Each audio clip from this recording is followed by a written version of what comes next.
Step 5 में हमारे पास आते हैं यूनि रिलेशनशिप्स।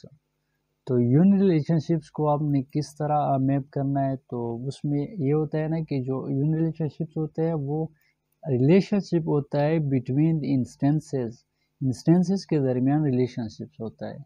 जिस तरह हमारे पास यहाँ पे हैं इम्प्लाइज, तो इम्प्लाइज जो है ना, मैनेजर भी इम्प्लाइज में आता है और बाकी जितने भी इम्प्लाइज है, चाहे वो क्लर्क है, चाहे वो प्रोग्रामर है, चाहे वो डिज़ाइनर है, चाहे वो जो भी है, तो वो भी एज एम्प्लाई आता है और मैनेजर भी एज एम्प्लाई आता है। ठीक है। तो अगर एक एंटिटी टाइप में उन इंस्टेंसेस के दरमियान अगर कोई रिलेशंस बनता हो, तो उस रिलेशंस को हम रिलेशनशिप का कहते हैं। और उसको मैनेज करना, उसको मैप करना, उसको ट्रांसफॉर्म करना, उसको कन्वर्ट करना रिलेशंस में किस तरह होगा, वो आज हम देखेंगे इस वीडियो में। सो यहाँ पे जो है मैंने इम्प्लाई, यहाँ पे ये मैंडेटरी साइन को इग्नोर करें, जो ऑप्शनल वगैरह हैं, यहाँ पे ऑप्शन है, यहाँ पे ऑप्शन है, इसको फिलहाल इग्नोर करें। यहाँ पे रिलेशंस को जो देखें, यहाँ पे many implies is managed by one managers, यहाँ पे वन मैनेजर है। One manager can manage many implies. सही है। तो अब यहाँ पे इम्प्लाई जो है ना, इम्प्लाई ऑलरेडी इम्प्लाई है, चाहे वो प्रोग्रामर है, चाहे वो क्लर्क है, जो भी है, लेकिन मैनेजर भी यहाँ पे एज एम्प्लाई यूज़ हो रहा है। तो उसको आपने किस तरह करना है, तो यहाँ पे जो आइडेंटिफायर है उसको आपने प्राइमरी की बनाई है, जितने सिंपल एट्रीब्यूट्स हैं उनको एज ए सिंपल एट्रीब्यूट रखना है। लेकिन यहाँ पे जो मैनेजर आईडी है यहाँ पे, तो उस मैनेजर आईडी को आपने रखना है यहाँ पे एज ए फॉरेन की।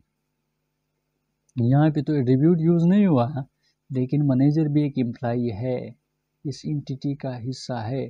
तो इसके लिए आपने क्या करना है, manager ID as a foreign key use करनी है। और मैनेजर आईडी यानी मैनेजर रिलेशन कहीं ना कहीं पर एग्जिस्ट करता होगा, तो आपने जस्ट इस तरह करना है। जब यूनि रिलेशन होगा तो आपने इस तरह का काम करना है।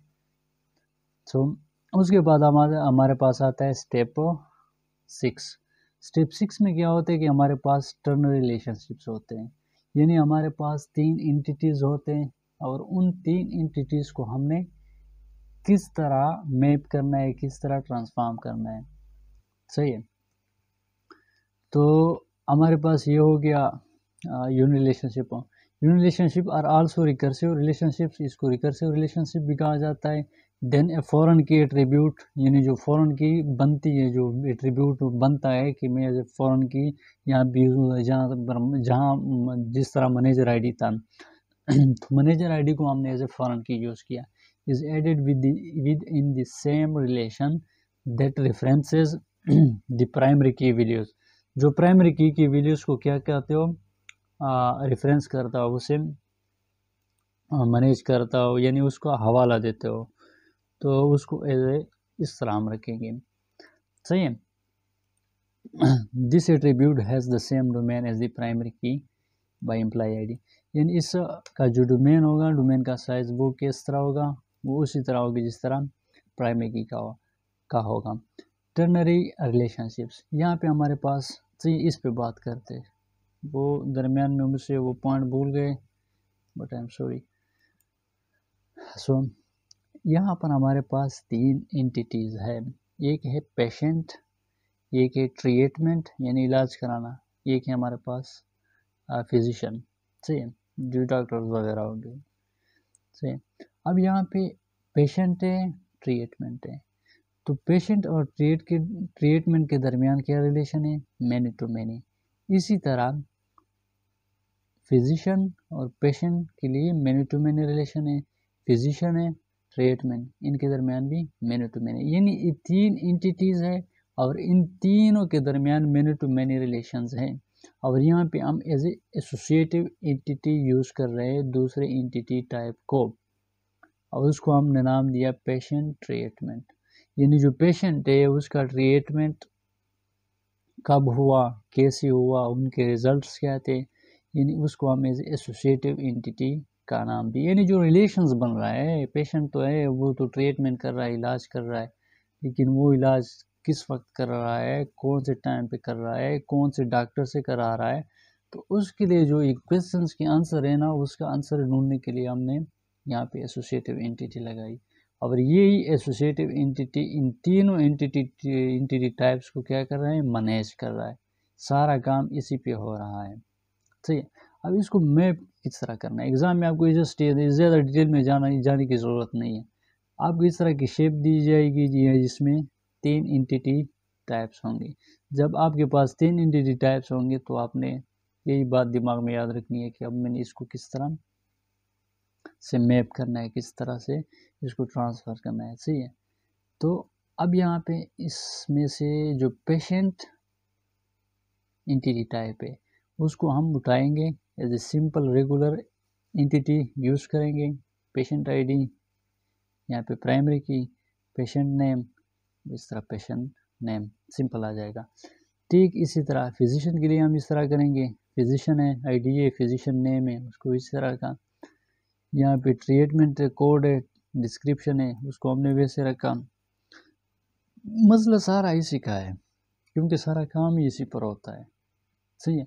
अब इसको किस तरह मैनेज करना है, इस पर किस तरह काम करना है, इसमें इस तरह करेंगे कि जितने भी हमारे पास जो 3 बन रहे हैं, 3 हमारे पास क्या है, एंटिटी है, एंटिटी टाइप से, उन तीनों एंटिटी टाइप से हम प्राइमरी की उठाएंगे और यहाँ पे इसे यूज़ करेंगे। सही है। अब उसको तो हमने यूज़ किया, लेकिन ये दो किसके लिए यूज़ हो रहे हैं, ये दो, इसका क्या रोल है।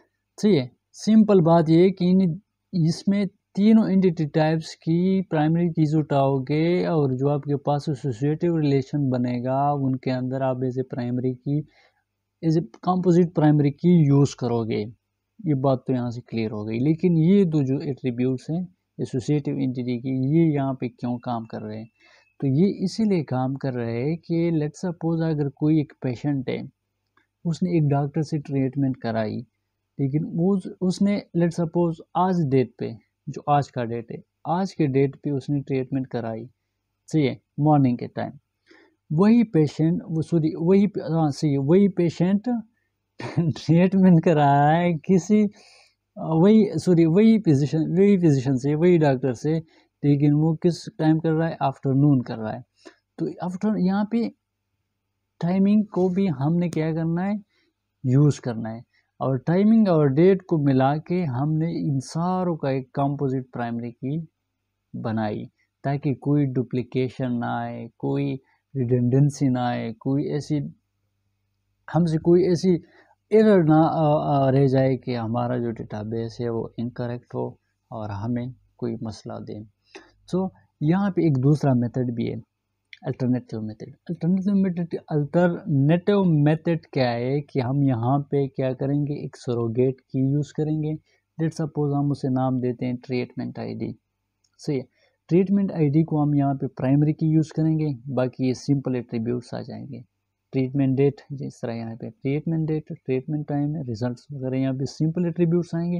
लेकिन यहाँ पे जो ट्रीटमेंट आईडी, लेट सपोज जो सरोगेट की हम यूज़ कर रहे हैं, उसके साथ क्या करना है कि उस प्राइमरी की को हमने इन तीनों रिलेशंस में as a foreign key use करना है, यानी यहाँ पे हम उसे फॉरेन की फिर यूज़ करेंगे। सही है। अगर ये बात आपको समझ आ गई, ये जो अल्टरनेटिव मेथड है इसकी समझ आपको आ रही है तो ठीक है, अगर नहीं आ रही बेपरेज ना कोई ज़रूरत नहीं है इसकी, ठीक है। बस यहाँ तक है, remember that the primary key must be unique, वही सारी बातें दिस सही है। But this make a very compose, it will be better to like treatment ID. सही है, वो मैंने बताया। तो ये सारा किस्सा था कि आपने किस तरह एंटिटीज़ को मैप करना है, किस तरह आपने काम करना है। यहाँ पे थ्योरी की तरफ आते हैं, ternary relationship की। A ternary relationship is a relationship among 3 entity types, हमने देखा। सही है। It is recommended that you convert a ternary relationship to an associative entity। सही है, वो हमने कन्वर्ट किया था ऑलरेडी। एसोसिएटिव एंटिटी टाइप में हमारे पास चीज़ें थी, to represent participation constant more accurately. सही है। पार्टिसिपेशन कंस्टेंट यानी वो उनके दरमियान जो रिलेशंस वगैरह है ना वो किस तरह है, उसको एक्यूरेटली रिप्रेजेंट करने के लिए आपने क्या करना है, एसोसिएटिव एंटिटी टाइप उसमें उसके अंदर घुसाना है। जिस तरह हमारे पास 4 बन रहे थे, 3 तो थे हमारे पास ऑलरेडी एंटिटी थे, एंटिटी टाइप्स, लेकिन एज एसोसिएटिव एंटिटी हमने यूज़ किया। So the default primary key of this relation consists of the 3 primary key attributes for the participating entity types। यानी जो entity types उसमें हिस्सा ले रहे थे उन तीनों के प्राइमरी रिलेशंस की प्राइमरी की से हमने क्या बनाया, एक कंपोजिट प्राइमरी की बनाया। तो ये सारे वही किसे वही बात है, सारे सब कुछ जो मैंने आपको प्रैक्टिकली बताया। Fraternal relationship is better to introduce a surrogate key, वही बात है। अल्टरनेटिव मेथड कि आपने क्या करना है, एक सरोगेट के यूज़ करनी है।